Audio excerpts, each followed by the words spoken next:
السلام علیکم ورحمۃ اللہ وبرکاتہ۔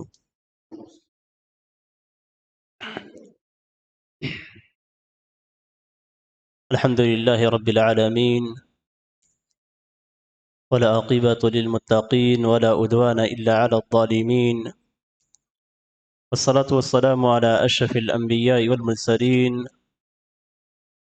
محمد وعلى آلہ الطیبین الطاہرین وعلى صحابته الغر المحجلین وعلى من تبعهم بإحسان إلى يوم الدين، أما بعد، فيقول الله سبحانه وتعالى: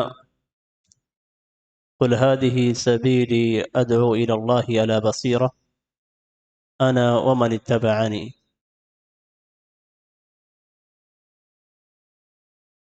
محترم حاضرین،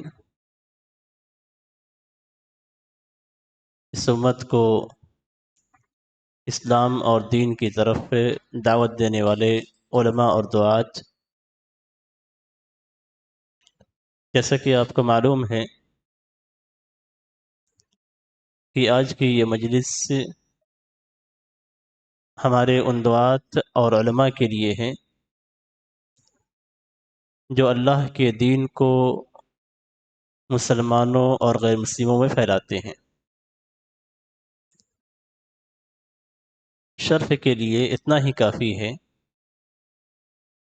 کہ یہ وہ کام ہے جو انبیاء کرام علیہم السلام کرتے تھے، اور یہ وہ مقام ہے جو اللہ تبارک و تعالیٰ نے آپ کو دیا ہے۔ آپ کے علاوہ کسی اور کو یہ مقام نہیں دیا گیا ہے۔ آپ انبیاء کے وارث ہیں۔ نبی اکرم صلی اللہ علیہ وسلم کا فرمان ہے: العلماء ورثۃ الانبیاء، کہ علماء یہ انبیاء کے وارث ہیں، اور داعی اس وقت تک داعی نہیں ہو سکتا ہے جب تک وہ عالم نہ ہو۔ داعی بننے کے لیے، اللہ کے دین کی طرف دعوت دینے کے لیے، یہ ضروری ہے کہ اس کے پاس شریعت کا علم ہو، عالم ہو۔ اور اللہ تبارک و تعالیٰ نے قرآن کریم کے اندر تمام مسلمانوں کو، جن میں دعات بھی شامل ہیں، علماء بھی شامل ہیں، ان کو تذکیر اور نصیحت کرنے کا حکم دیا ہے۔ وذکر فإن الذکرى تنفع المؤمنین، کہ اے نبی اکرم صلی اللہ علیہ وسلم، آپ نصیحت کیجئے، اس لیے کہ نصیحت یہ مومنوں کو فائدہ پہنچاتی ہے۔ اور مومنوں میں سب سے کامل ایمان والے وہ افراد ہیں جو اللہ تبارک و تعالیٰ کے دین کی طرف دعوت دیتے ہیں۔ اس لیے ان کو نصیحت کرنا، ان کو تذکیر کرنا، یہ وہ فریضہ ہے جس کا حکم اللہ تبارک و تعالیٰ نے قرآن کریم کے اندر دیا ہے۔ آج کی یہ مجلس انہی دعات اور علماء کی تذکیر کے لیے ہے۔ بہت ساری باتیں ہوں گی جو آپ جانتے ہوں گے، بہت ساری آیات اور احادیث اور نقاط اور پوائنٹس آپ کے سامنے رکھے جائیں گے جن کا آپ کو علم ہوگا، لیکن علم ہونے کے باوجود جب دوبارہ اسے بتلایا جاتا ہے تو وہ چیز ذہن کے اندر پختہ ہو جاتی ہے۔ سب سے بڑا فائدہ وہ ہوتا ہے۔ دوسرا فائدہ یہ ہے کہ ہم جانتے ہوئے کبھی کبھی بہت ساری چیزوں سے غافل رہتے ہیں، غفلت کا شکار ہو جاتے ہیں۔ ایک لمبی مدت گزر جاتی ہے، اور اس مدت کے گزرنے کے بعد ہمیں یاد نہیں رہتا کہ اس کام کو بھی کرنا چاہیے تھا، حالانکہ ہمیں علم ہوتا ہے۔ تیسری چیز جو فائدہ پہنچاتی ہے وہ یہ کہ بسا اوقات ہم غلط طریقے پہ چلتے ہیں، غلط ٹریک پہ چل رہے ہوتے ہیں۔ ہمیں اپنے ٹریک کو تبدیل کرنے کی ضرورت ہوتی ہے۔ ہم جس ٹریک پہ چل رہے ہیں وہ ہماری دعوت کے اعتبار سے مناسب نہیں ہے۔ اس لیے صحیح راستہ کون سا ہے دعوت کے لیے؟ جس ماحول میں آپ ہیں، جن کو آپ دعوت دے رہے ہیں، ان کے لیے کیا طریقہ اپنانا ہے، اس کو اگر ہم صحیح کر لیں گے تو ہماری دعوت انشاءاللہ کامیاب ہو جائے گی۔ سب سے پہلی نصیحت تھے، اور یہ ساری نصیحتیں جو ذکر کروں گا یہ سب سے پہلے میرے لیے ہیں، اور اس کے بعد ہمارے تمام اخوان جو دعوت کی فیلڈ میں کام کر رہے ہیں ان کے لیے ہیں۔ اس سلسلے میں سب سے پہلی نصیحت اخلاص ہے۔ اخلاص کے بغیر کوئی بھی عمل قبول نہیں کیا جاتا ہے، اور دعوت الی اللہ یہ بہترین عمل ہے۔ ومن احسن قولا ممن دعا الی اللہ، کہ اس شخص سے بہترین بات قول کسی کا نہیں ہے جو اللہ کی طرف دعوت دیتا ہے۔ یہ نبی اکرم صلی اللہ علیہ وسلم بلکہ سارے انبیاء کی سنت کو اپنانا ہے، اور سنت نیک عمل ہے، اور نیک عمل کے لیے اخلاص کی ضرورت پیش آتی ہے۔ اسی لیے اللہ تبارک و تعالیٰ نے سارے لوگوں کو حکم دیا ہے، وما امروا الا ليعبدوا الله مخلصین له الدین۔ سارے لوگوں کو، سارے مسلمانوں کو، جن میں علماء بھی شامل ہیں، دعات بھی شامل ہیں، ایک عام مسلمان بھی شامل ہے، اس کو اس بات کا حکم دیا گیا ہے کہ وہ صرف اللہ کی عبادت کرے، دین کو خالص کرتے ہوئے۔ جتنے نیک اعمال ہیں یہ تقرب اللہ کے لیے ہیں، جتنے بھی ہم عمل کرتے ہیں یہ سب اللہ کے تقرب کے لیے، اللہ سے قریب ہونے کے لیے، اللہ کی رضا کے لیے، یہ سارے اعمال ہم اسی لیے کرتے ہیں۔ اور ایک داعی جب دعوت دیتا ہے تو اس کا مقصد اپنے نفس کی طرف دعوت دینا نہیں ہے، بلکہ اس کی دعوت الی اللہ ہے، تو اس کے اندر اخلاص کا پائے جانا بہت ضروری ہے۔ اور اگر اخلاص نہیں پایا جاتا ہے تو پھر اس صورت میں اس کا انجام کیا ہوتا ہے بہت ہی بھیانک ہے۔ یعنی اگر آپ دیکھیں تو آپ ایک ایسے راستے پہ کھڑے ہیں کہ ایک طرف آپ کی جنت ہے، دوسری طرف آپ کی جہنم ہے۔ تھوڑا سا آپ کا پاؤں پھسلا تو آپ جہنم میں، اگر آپ ثابت قدم رہے، اپنے آپ کو سمجھاتے رہے، تو آپ جنت کی طرف جا رہے ہیں۔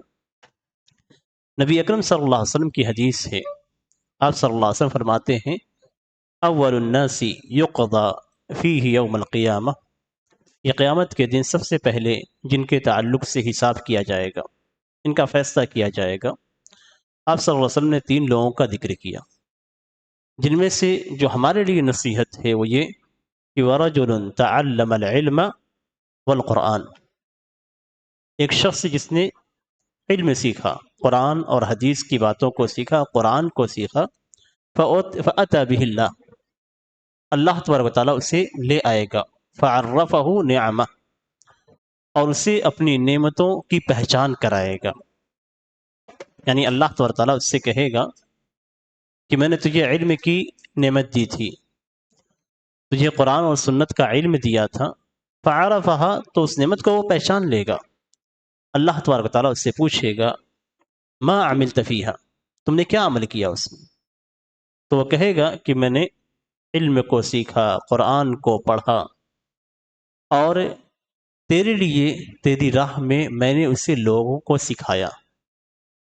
اللہ تبارک و تعالیٰ کیا فرمائے گا کہ تو جھوٹ بولتا ہے، تو نے یہ ساری چیزیں اس لیے کی تاکہ لوگ کہیں کہ یہ عالم ہے، قاری ہے۔ آپ دائی ہیں، دعوت دیتے ہیں، لوگ آپ کو عالم سمجھتے ہیں، یہ سمجھنا الگ چیز ہے، اور ان کا جاننا، آپ کو پہچاننا، یہ الگ چیز ہے، لیکن آپ کے دل میں کیا ہے یہ آپ بہت اچھی طریقے سے جانتے ہیں۔ آپ کے دل میں کیا ہے؟ کیا مقصد یہ ہے کہ لوگ مجھے عالم کہیں؟ کیا مقصد یہ ہے کہ لوگ مجھے قاری کہیں؟ کیا مقصد یہ ہے کہ لوگ کہیں بہت اچھا خطیب ہے؟ اگر یہ دل کے اندر ہے تو پھر آپ جہنم کی طرف جا رہے ہیں۔ یہ اگر آپ کے دل میں ہے تو آپ جہنم کی طرف جا رہے ہیں۔ اس سے آپ نے اپنے آپ کو محفوظ کر لیا، آپ نے محفوظ کر لیا کہ نہیں، میں جو باتیں خطبے کے دوران، تقریر کے دوران، اسپیچ کے دوران جو باتیں لوگوں کو بتلا رہا ہوں، اس مقصد سے تاکہ لوگوں کو ہدایت مل جائے، لوگ میری باتیں سن کر، قرآن و سنت کی باتیں سن کر اس پہ عمل کریں، لوگوں کو ہدایت ملے۔ اور یہ میں صرف اس لیے کر رہا ہوں کہ اللہ تبارک و تعالیٰ نے مجھے حکم دیا ہے کہ میں لوگوں کو دعوت دوں، اور یہ اس لیے کر رہا ہوں کہ یہ نیک عمل ہے جس پہ اللہ تبارک و تعالیٰ مجھے جنت عطا کرے گا۔ یہ صورت ہے تو اخلاص سے جنت کا راستہ ہے. اگر ریاکاری کی صورت ہے تو پھر ایسی صورت میں یہ ریاکاری ہمارے سارے عمل کو برباد کرتے ہوئے ہمیں جہنم میں ڈال دے گی. لوگ آپ کو کہتے ہیں کہ آپ عالم ہیں، لوگ آپ کو کہتے ہیں کہ آپ داعی ہیں، لوگ آپ کو کہتے ہیں کہ آپ قاری ہیں، آپ کے اندر اخلاص موجود ہے، لیکن لوگوں کی زبان پہ اس طرح کے الفاظ ہوتے ہیں، تو کیا یہ چیزیں ہمیں جہنم میں ڈالنے والی ہیں؟ یہ سوال کھڑا ہوتا ہے. جب ہم اپنے دل کا حساب کرتے ہیں، اپنے دل کو چیک کرتے ہیں، تو ہمیں لگتا ہے کہ سارے لوگ ہمیں عالم سمجھتے ہیں، سارے لوگ ہمیں عالم کہتے ہیں، سارے لوگ ہمیں قاری کہتے ہیں، ہمارے آواز کی تعریف کرتے ہیں، ہمارے تقریر کی تعریف کرتے ہیں. یہ چیزیں ہمیں ملتی ہیں، لوگ بولتے بھی ہیں، منہ پہ آ کے بول دیتے ہیں ماشاء اللہ آپ کی تقریر بہت اچھی رہی، ماشاء اللہ آج کا خطبہ بہت اچھا دیا آپ نے، ماشاء اللہ آپ کی آواز بہت پیاری ہے. اس طریقے کی باتیں کہی جاتی ہیں. یہاں پہ ہمیں بہت سنبھل کے رہنے کی ضرورت ہے. یہاں پہ اگر ہم نے خود کو سنبھال لیا تو اپنے ایمان کی، اپنے عمل کی ہم نے حفاظت کر لی. نبی اکرم صلی اللہ علیہ وسلم نے اس طرح کی چیزوں کے تعلق سے فرمایا ہے کہ تل کا آجل بشرا مومن، کہ اگر کوئی شخص اخلاص کے ساتھ نیک عمل کرتا ہے، پھر وہ نیک عمل لوگوں میں پھیل جاتا ہے اور اس کے بعد لوگ اس کی تعریف کرتے ہیں، تو یہ اللہ تبارک و تعالیٰ کی جانب سے بشارت ہوتی ہے مومن کے لیے دنیا میں کہ اللہ تبارک و تعالیٰ نے اس کے اس عمل کو قبول کیا. لیکن قبولیت اور ریاکاری میں فرق ہے.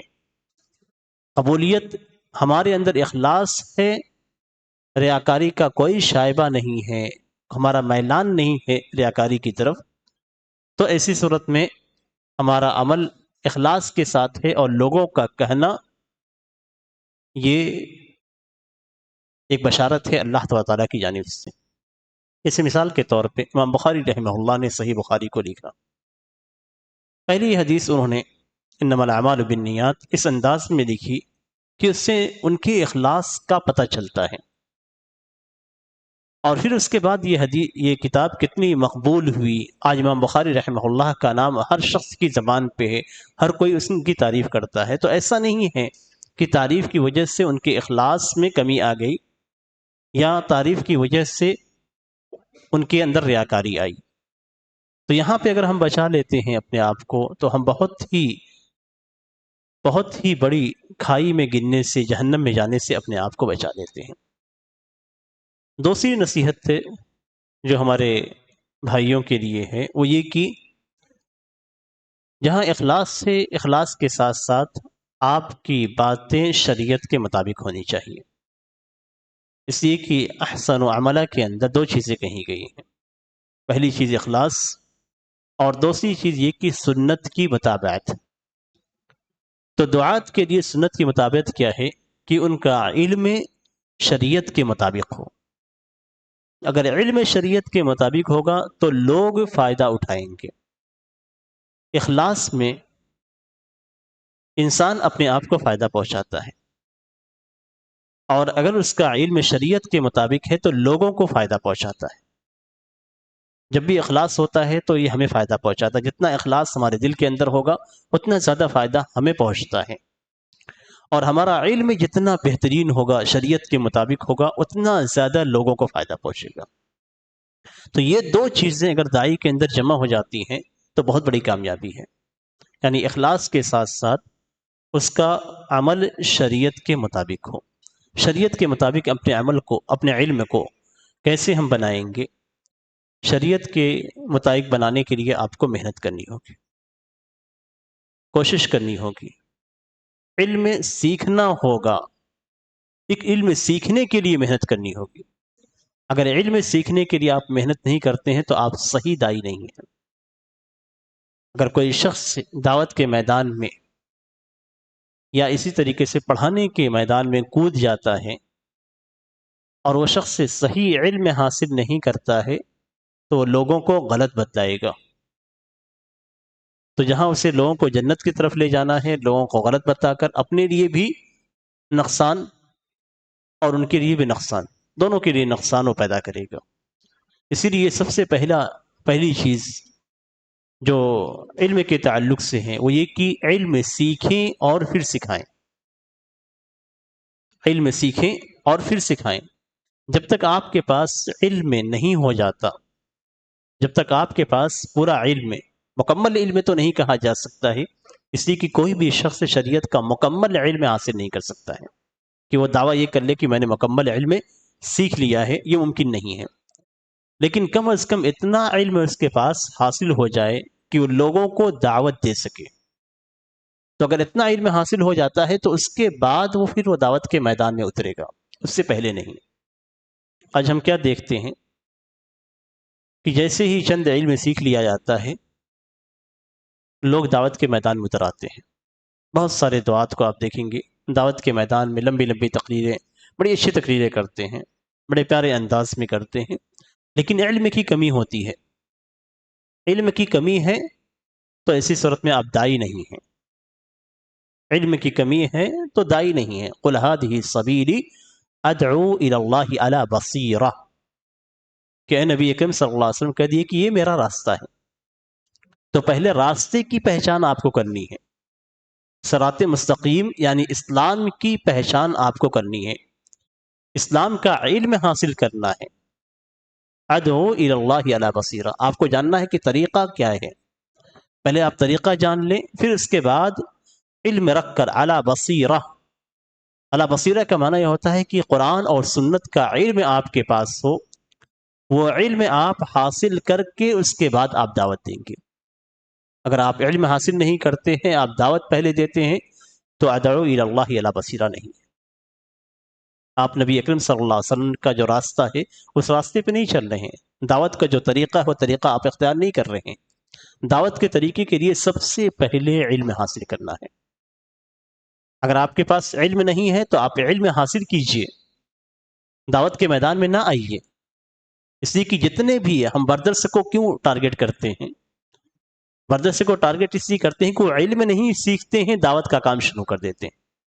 اگر وہ علم سیکھ کر دعوت کا کام شروع کرے تو کوئی بھی عالم ان پہ تنقید نہیں کرے گا، لیکن ان پہ تنقید کیوں کی جاتی ہے؟ اس لیے کہ وہ علم سیکھتے نہیں ہیں اور اس کے بعد علم دینا شروع کر دیتے ہیں۔ اور اسی لیے علماء ہمیشہ کہتے ہیں عوام سے کہ بردرس سے علم نہیں لیا جائے گا۔ آپ کے پاس بہت سارے یوٹیوب پہ برگر موجود ہوں گے جو بردرس سے بھی ہیں، برگر سے بھی ہیں، آسانی سے لوگ کھاتے ہیں ان کو، یعنی آسانی سے لوگ لیتے ہیں۔ تعجب کی بات ہے، علماء کی تقاریریں ان کو نہیں سمجھ میں آتی ہیں، بردرس کے جو برگر سے ہیں وہ سمجھ میں آ جاتے ہیں۔ صحیح علم نہیں سمجھ میں آتا ہے، قرآن سنت کو جو آسانی کے ساتھ دیا جاتا ہے وہ نہیں سمجھ میں آتا ہے، لیکن وہ باتیں جو ان کی ہوتی ہیں قرآن سنت کے خلاف بھی ہوتی ہیں، بہت ساری چیزیں ایسی ہیں جو غلط بھی ہوتی ہیں، اس کے باوجود آپ انہیں ان سے لیتے ہیں۔ ایک مشہور واقعہ ہے حضرت علی رضی اللہ تعالیٰ عنہ کے زمانے میں، ایک شخص، آپ تھوڑا سا تصور کریں، حضرت علی رضی اللہ تعالیٰ عنہ کے زمانے میں کوفہ کے اندر حضرت علی رضی اللہ تعالیٰ عنہ خلیفہ رابع اور اس امت کے بڑے علماء میں سے، ان کے زمانے میں ایک شخص کھڑا ہو کر تقریر کر رہا ہے مسجد کے اندر۔ جب وہ شخص اترتا ہے تو حضرت علی رضی اللہ تعالیٰ عنہ سے پوچھتے ہیں کہ اتعرف الناسخ من المنسوخ، کیا تمہیں ناسخ منسوخ کا علم ہے کہ قرآن کی کون سی آیت ناسخ ہے، کون سی آیت منسوخ ہے؟ تو اس نے کہا کہ نہیں۔ تو حضرت علی رضی اللہ تعالیٰ عنہ نے کہا کہ ہلکت و اہلکت، تم خود ہلاک ہوئے اور لوگوں کو بھی تم نے ہلاک کیا۔ تو یہ بردرس کا جو معاملہ ہے بہت زمانے سے ہے، لیکن کبھی بھی علماء حتیٰ کہ خلیفہ رابع حضرت علی رضی اللہ تعالیٰ عنہ نے کہا کہ تم ہلاک ہوئے، تم نے لوگوں کو بھی ہلاک کیا۔ تو یہ اسی وقت سے چلا آ رہا ہے معاملہ کہ کچھ لوگ ایسے ہوتے ہیں جو علماء بننے کی کوشش کرتے ہیں، علم کے ذریعے سے نہیں، صرف کپڑے پہن کے، شرم زبانی کے ذریعے سے تھوڑا بہت چیزیں ادھر ادھر سے سن لیتے ہیں، کتابوں سے پڑھ لیتے ہیں۔ کتابوں سے کبھی علم نہیں آتا، صرف کتابوں کو پڑھ کر کبھی بھی علم حاصل نہیں کیا جا سکتا ہے۔ اسی لیے امام شافعی رحمہ اللہ نے کہا تھا کہ استاد کی رہنمائی چاہیے۔ 6 چیزوں کے میں سے ایک اہم چیز جو انہوں نے بتائی تھی وہ استاد کی رہنمائی۔ جب تک استاد آپ کو نہ بتائے کہ کون آیت کیسے ہے، کون سی حدیث کیسے ہے، آپ کو نہیں معلوم ہو پائے گی۔ اسی لیے قرآن کریم کو جب آپ کھولیں گے تو آپ کو پہلے آیت الحول ملے گی، یعنی 1 سال تک عدت گزارنے کی بات ملے گی، پھر اس کے بعد 4 مہینے 10 دن، اس طریقے سے آپ کو دونوں آیتیں ملے گی قرآن کریم کے اندر۔ کون سی آیت آپ لیں گے، کون سی آیت نہیں لیں گے، آپ کو نہیں معلوم جب تک کہ آپ پہ علماء سے رجوع نہیں کریں گے۔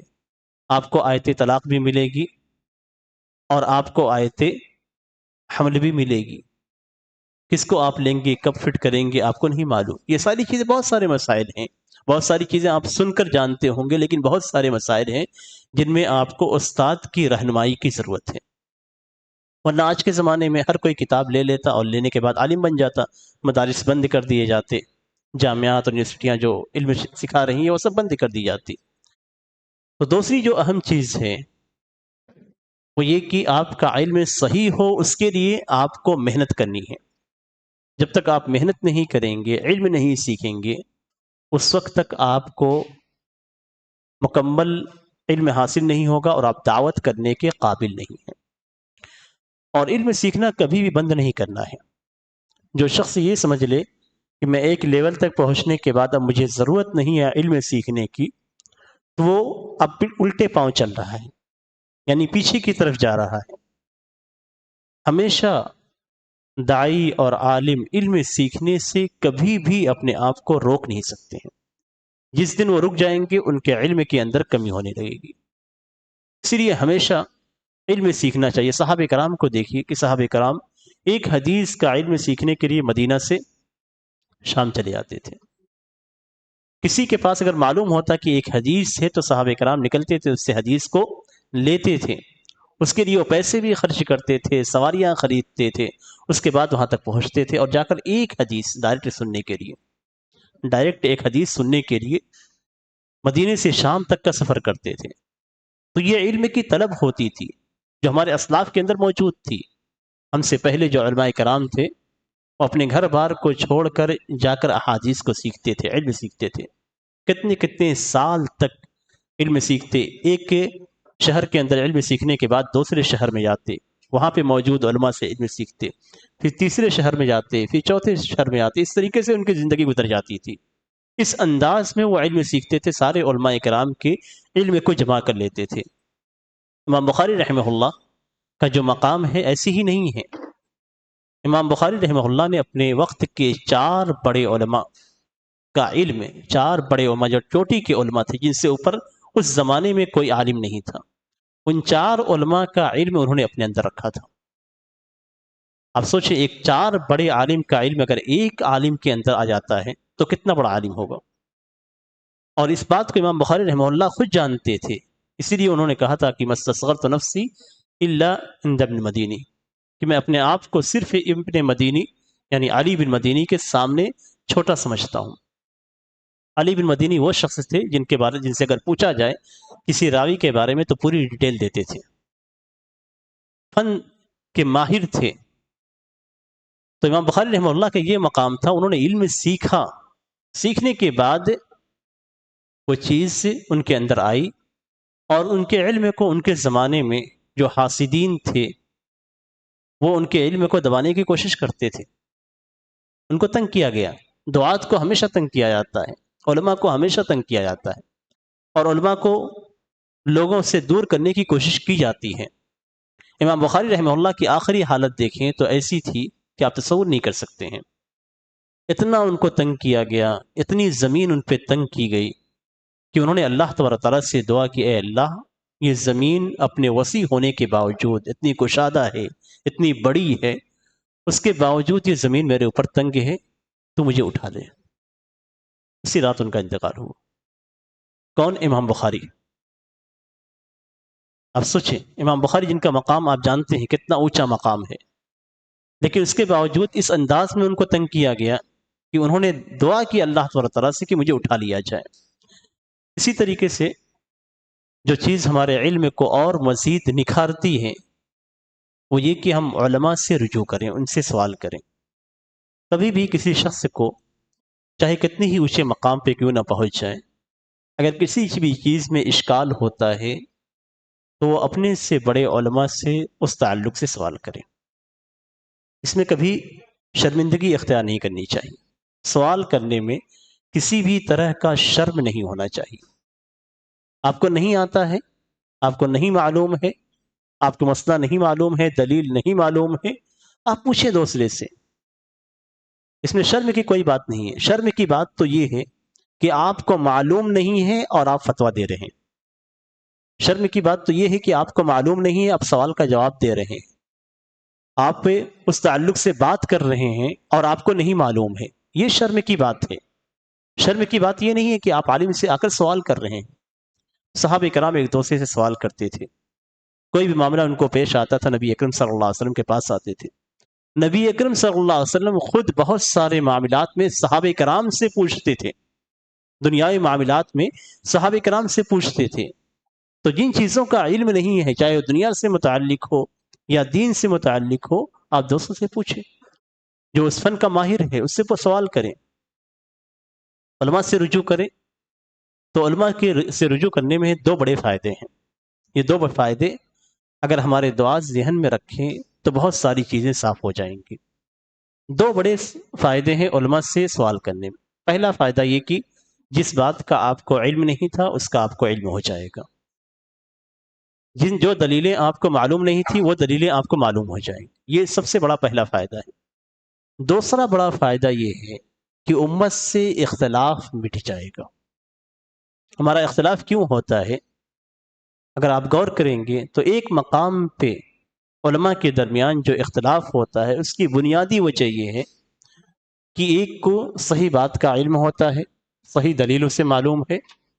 دوسرے کو صحیح بات کا علم نہیں ہے، وہ اپنے طور پہ تحقیق کر رہا ہے، لیکن تحقیق کرنے کے بعد جس نتیجے تک وہ پہنچا ہے وہ نتیجہ صحیح نہیں ہے. نتیجہ کیوں صحیح نہیں ہوتا ہے؟ اس لیے کہ جو اصول اور ضوابط ہمیں اختیار کرنے چاہیے وہ اصول اور ضوابط ہم نے اختیار نہیں کیے. نہ کرنے کی دو بنیادی وجہ ہوتی ہے. پہلی وجہ یہ کہ ہمیں ان قواعد کا علم ہی نہیں ہوتا، اس لیے ہم ان قواعد کی تطبیق نہیں کر پاتے ہیں. دوسری جو وجہ ہے وہ یہ کہ ہمیں علم ہوتا ہے ان قواعد کا، لیکن کیا اس مقام پہ وہ قواعد فٹ ہوتے ہیں یہ ہم نہیں سمجھ پاتے ہیں.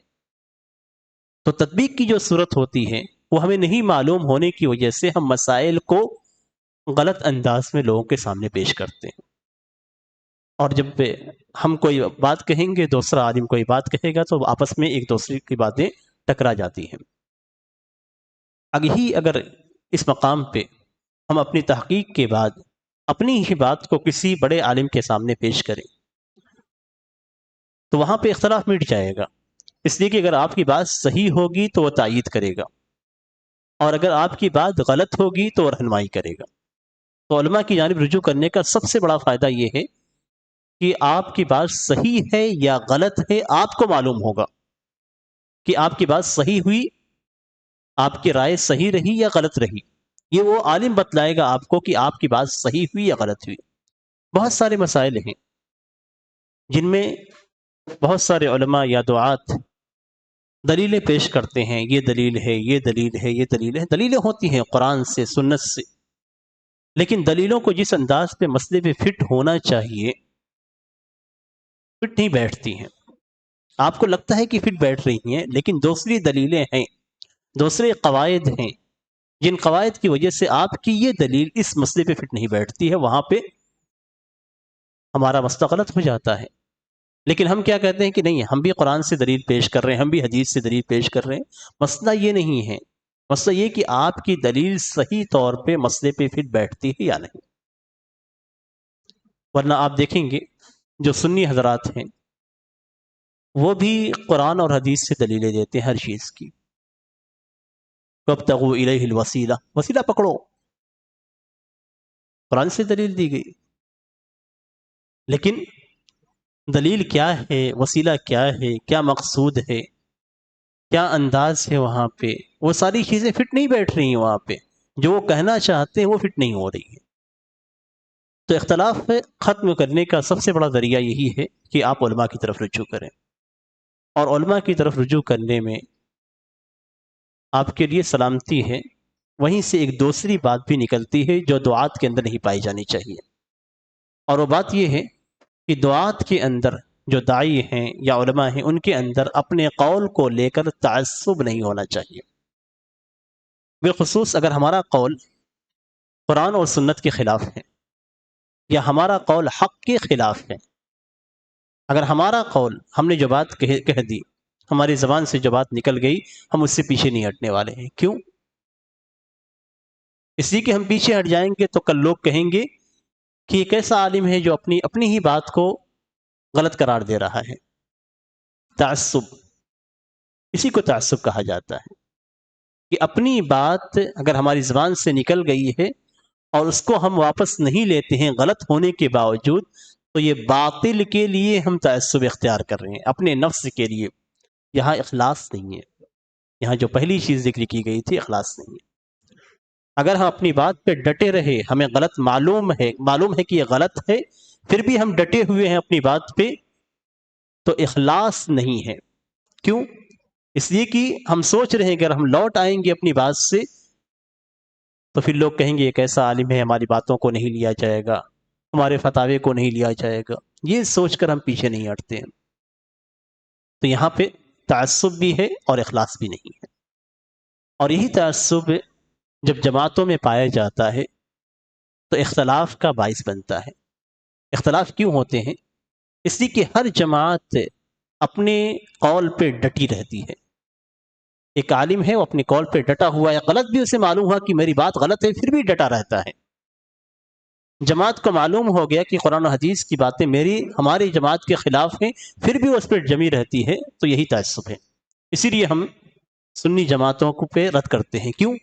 کہتے ہیں کہ وہ باطل کے لیے تعصب اختیار کرتے ہیں۔ کیوں؟ اس لیے کہ ان کو معلوم ہے، ان کے علماء کو معلوم ہے کہ ان کی باتیں غلط ہیں، پھر بھی اپنی امامت، اپنی قرسی، اپنی خطابت کے لیے وہ کسی دوسرے کی بات کو، حق کی بات کو قبول نہیں کرتے ہیں۔ تو یہ تعصب، اسی کو حزبیت بھی کہا جاتا ہے، کہ اپنی جماعت غلط ہے اس کے باوجود ہم اس پہ جمے رہیں، اپنی جماعت کے لیے تعصب اختیار کریں، حق کے خلاف ہے پھر بھی، تو یہی حزبیت ہے، یہی باطل کے لیے تعصب اختیار کرنا ہے، اسی کو اتباع ہوا کہتے ہیں۔ یہ چیز دعات کے اندر نہیں پانی جانی چاہیے۔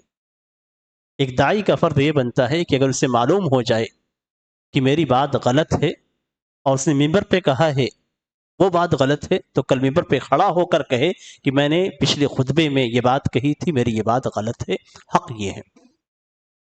اسی کی اس کا کام ہے لوگوں کو حق کی جانب بلانا ہے، اپنے قول کی جانب نہیں، قرآن اور حدیث کی جانب، حق کی جانب بلانا ہے۔ اگر کسی کو اس نے مسئلہ بتلایا ہے، اسے معلوم ہے کہ فلاں کو میں نے بتلایا تھا اور مسئلہ پوچھنے پہ، علم ہونے پہ غلط ثابت ہوا، تو فون کر کے کہے گا کہ ہاں میری یہ بات غلط تھی۔ امام مالک رحمہ اللہ نے ایک بات کہی تھی، بعد میں ان کو معلوم ہوا کہ میری یہ بات صحیح نہیں ہے، تو انہوں نے ایک آدمی کو پیسے دے کر اعلان کروایا کہ جاؤ مدینے کی گلیوں میں یہ جا کر آواز لگانا کہ امام مالک نے اس طریقے سے مسئلہ کہا تھا، وہ مسئلہ اس طریقے سے ہے۔ امام مالک رحمہ اللہ کتنے بڑے عالم ہیں، تو اگر اتنے بڑے علماء کے اندر یہ صفات پائی جاتی ہے کہ غلطی ہوتی ہے تو اپنی غلطی پہ ڈٹے نہیں رہتے، بلکہ لوگوں میں اعلان کرتے ہیں کہ امام مالک نے غلطی کی ہے، تو ہم اور آپ کیا حیثیت رکھتے ہیں؟ ہم آپ پہ کس جگہ پہ ہیں؟ ہم سے تو غلطیاں ہوں گی، اس لیے کہ ہم نہ اس مقام پہ ہیں، اور کون انسان ہے جس سے غلطی نہیں ہوتی ہے؟ لیکن غلطیوں میں جو ہمارا عمل ہونا چاہیے وہ یہ کہ ہم غلطیوں پہ ڈٹے نہ رہیں، بلکہ لوگوں میں برملا کہیں کہ ہماری یہ غلطی تھی، میں نے یہ بیان کیا، یہ غلطی تھی، اب یہ صحیح قول ہے یا صحیح رائے ہے۔ اس سے سارے اختلافات مٹ جائیں گے۔ وہیں پہ بہت ساری باتیں ہیں، نصیحتیں ہیں، لیکن وقت کم ہے۔ ایک آخری نصیحت رکھوں گا آپ لوگوں کے سامنے، وہ یہ کہ دعات کے اندر نرمی ہونی چاہیے، رفق، نرمی ہونی چاہیے۔ اور اس کی سب سے واضح مثال، ایک طرف فرعون ہے جس نے کہا کہ انا ربکم الاعلی، میں تمہارا سب سے بڑا رب ہوں۔ قرآن کریم میں اللہ تبارک تعالیٰ نے اپنی صفت بیان کی، سبح اسم ربک الاعلی۔ اسی چیز کا دعویٰ فرعون نے بھی کیا تھا۔ حضرت موسیٰ علیہ السلام کو اور حضرت ہارون علیہ السلام کو جب بھیجا گیا فرعون کے پاس، تو اللہ تبارک و تعالیٰ نے نصیحت کی تھی۔ وہ نصیحت ہم تمام علماء اور دعات کے لیے ہیں۔ فَقُولَا لَهُ قَوْلًا لَيِّنًا، نرم بات کرنا، نرم بات کرنا، بڑی نرمی کے ساتھ آپ دعوت کو پیش کریں، سختی کے ساتھ نہیں۔ اسی کی سختی کے ساتھ اگر ہم بیان کریں گے تو سامنے والا قبول نہیں کرے گا۔ قرآن کریم کے اندر اللہ تبارک و تعالیٰ نے نبی اکرم صلی اللہ علیہ وسلم کے تعلق سے کہا فَبِمَا رَحْمَةٍ مِّنَ اللَّهِ لِنْتَ لَهُمْ، اللہ کی جو رحمت آپ پہ ہے، مومنین پہ ہے، اس رحمت کی وجہ سے آپ ان کے لیے نرم پہلو اختیار کریں، نرم پہلو اختیار کرنا، نرمی سے دعوت دینا۔ وَلَوْ كُنْتَ فَظًّا غَلِيظَ الْقَلْبِ لَانفَضُّوا مِنْ حَوْلِكَ، اگر آپ بد اخلاق ہوتے اور سخت باتیں کرنے والے ہوتے اور آپ کا دل بھی سخت ہوتا، دلی طور پہ زبان پہ بھی آپ کے اندر سختی ہوتی، تو یہ سارے صحابہ کرام جو آپ کے ارد گرد جمع ہیں سب نکل کے چلے آتے، کوئی باقی نہیں رہتا۔ یہ اخلاق کے نرمی والا جو اخلاق ہے یہ دعات کے اندر پائے جانا چاہیے۔ سامنے والا کتنی بھی سختی اختیار کرے، آپ نرمی اختیار کریں۔ نبی اکرم صلی اللہ علیہ وسلم کے گلے میں چادر ہے، کھینچا جاتا ہے، بری طریقے سے سامنے والا کھینچتا ہے، پورے نشانات پڑ جاتے ہیں، اور اس کے بعد سامنے والا کہتا بھی ہے کہ انصاف کرو۔ کس سے انصاف کی بات کہی جا رہی ہے؟ نبی اکرم صلی اللہ علیہ وسلم سے۔ آپ صلی اللہ علیہ وسلم نے مڑ کر جب دیکھا تو اس کو کچھ بھی نہیں کہا، نہ بدلہ لیا، نہ سخت باتیں کہی۔ تکلیف آپ کو پہنچی، نشان پڑ گئے گلے میں، اس کے باوجود آپ صلی اللہ علیہ وسلم نے کچھ نہیں کہا، صرف اتنی بات کہی کہ بربادی ہو تیرے لیے، اگر میں نہیں انصاف کروں گا تو کون انصاف کرے گا؟ آپ کا کلام کتنی نرمی کا ہے، بربادی ہو، ہلاکت ہو تیرے لیے، اگر میں انصاف نہیں کروں گا تو کون انصاف کرے؟ وائی حق کا لفظ آپ نے استعمال کیا جو عرب کے اندر سامنے والے کو اپنی جانب بلانے کے لیے، یعنی اس کو ڈانٹنے کے لیے استعمال نہیں ہوتا تھا، بلکہ ایک بولنے کا طریقہ ہوتا تھا کہ کیا کیسی بات کر رہے ہو، اگر میں نہیں کروں گا تو کون کرے گا؟ اس انداز میں آپ صلی اللہ علیہ وسلم نے نصیحت کی۔ قاتل آپ کے سامنے کھڑا ہوتا تھا، آپ معاف کر دیتے تھے، معاف کرنے کا نتیجہ یہ ہوتا کہ وہ سامنے سے اسلام قبول کر لیتا تھا۔ کتنے واقعات ہیں سیرت کے، اور سارے واقعات میں نرمی کا پہلو ہے ہر جگہ پہ، نہ صرف مومنوں کے لیے بلکہ کافروں کے لیے بھی نرم پہلو ہے۔ تو جن کو ہم دعوت دیں ان کے ساتھ بڑی نرمی سے بات کریں، سامنے والا سختی زبان استعمال کرے، پھر بھی ہم نرم زبان استعمال کریں، ہم غصے میں نہ آئیں، طیش میں نہ آئیں۔ اس لیے کہ کبھی کبھی کیا ہوتا ہے کہ جب ہم دعوت کا کام کرتے ہیں تو سامنے والا قبول نہیں کرتا، جب قبول نہیں کرتا ہے تو ہم غصے میں آ جاتے ہیں، ہم ناراض ہونا شروع کر دیتے ہیں۔ نہیں، غصے میں نہیں آنا ہے، آپ نرم انداز سے بات کریں، دیکھیں بھائی آپ جو کر رہے ہیں وہ غلط ہے، جو آپ سوچ رہے ہیں وہ غلط ہے، آپ کا جو عمل ہے وہ غلط ہے، اور قرآن سنت کی باتوں کو ہم اس کے سامنے پیش کر دیں، نرمی کے ساتھ ہم بات کریں، سختی کے ساتھ نہیں۔ اس لیے کہ اللہ تبارک و تعالیٰ نے نبی اکرم صلی اللہ علیہ وسلم کے تعلق سے فرمایا کہ لست علیہم بمسیطر، آپ ان پہ مسلط نہیں کیے گئے ہیں، آپ داروغہ نہیں ہیں، آپ کو جو دیا گیا ہے وہ صرف یہ کہ آپ نصیحت کریں۔ تو ہمارا کام صرف نصیحت کرنا ہے، سامنے والا قبول کرتا ہے نہیں کرتا ہے یہ توفیق اللہ تبارک و تعالیٰ کی جانب سے ہوتی ہے۔ انک لا تہدی من احببت، آپ ہدایت نہیں دے سکتے ہیں، اس لیے نرم انداز میں آپ قرآن سنت کی بات کو پیش کیجئے، قبول کرتا ہے تو یہ محض اللہ کی توفیق ہوتی ہے، اس میں آپ کا کوئی دخل نہیں ہوتا، اور اگر نہیں قبول کرتا ہے تو آپ کا اجر اللہ کے ہاں محفوظ ہو جاتا ہے۔ تو یہ کچھ نصیحتیں تھیں، مزید بہت ساری نصیحتیں ابھی باقی رہ گئی ہیں، وقت کم ہے اور نصائح بہت زیادہ ہیں۔ اللہ تبارک تعالیٰ سے دعا ہے کہ اللہ تبارک تعالیٰ ہمیں اور آپ کو صحیح اور سچا قرآن سنت کا داعی بنائے، اپنے نفس کے لیے تعصب سے ہمیں دور رکھے، اور ہمیں علم نافع عطا فرمائے، آمین۔ صلی اللہ علیہ نبینا محمد وعلی آلہ وصحبہ وسلم۔ السلام علیکم ورحمۃ اللہ وبرکاتہ۔